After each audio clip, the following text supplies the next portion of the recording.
నేనైతే చాలా ఎంజాయ్ చేశానండి. చాలా అంటే చాలా ఎంజాయ్ చేశాను. ఎంత ఎంజాయ్ చేశానంటే బొగ్గలు ఊరిపోయేలాగే ఎంజాయ్ చేశాను. అన్ని బంచెస్ ఆఫ్ పంచెస్ ఉన్నాయి. చాలా త్రో అవుట్ వాళ్ళు వేసే పంచెస్లకి నవ్వి నవ్వి నవ్వి పడి చచ్చిపోయినా ఆశ్చర్యపోవాల్సిన అవసరం లేదు. అన్నీ ఉన్నాయి. బట్ నేను గిల్టీగా ఫీల్ అయింది ఏంటి అంటే ఒక మ్యాడ్ వన్లో ఒక స్టోరీ కాన్సెప్టెడ్ స్టోరీ తీసుకొని ఎమోషన్ని, కామెడీని, రొమాన్స్ని అన్నీ మిక్స్ చేసి జనాలకి అందించిన కళ్యాణ్ గారు ఈ సినిమాలో ఎలాంటి కనెక్టివిటీ లేకుండా జస్ట్ పంచెస్తో నవ్విద్దాం అనే థాట్తో ఎలా వచ్చారనేది నా క్వశ్చన్ మార్క్. నాకు కొంచెం అదొక్కటి అనిపించింది. ఇంకోటి ఒక సినిమా ఆడియన్ ఓన్లీ కామెడీ పంచెస్ ఉంటే సినిమా చూస్తాడా? నాకు మెయిన్గా అనిపించిన క్వశ్చన్. ఎందుకంటే నవ్వుకోవడానికి మాత్రమే థియేటర్కి రాలేరు.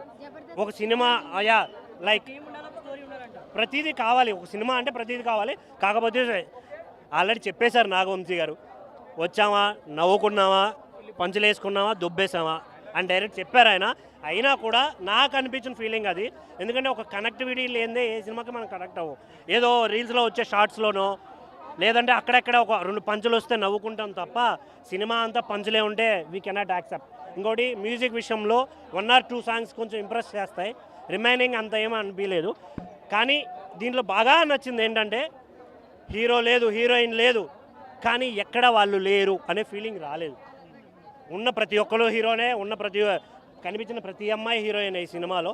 మెయిన్గా లడ్డు మామ, నేను చెప్తున్నా నీకు పిల్లని నేను ఎతికి పెడదా, నువ్వు అస్సలు భయపడకు. నీకు బడతలు ఉన్నా పర్లేదు, ఏమున్నా పర్లేదు, పిల్లని నేను ఎతికి పడదా, చూసుకుందాం, బరాబర్ పెళ్ళైద్ది నీకు.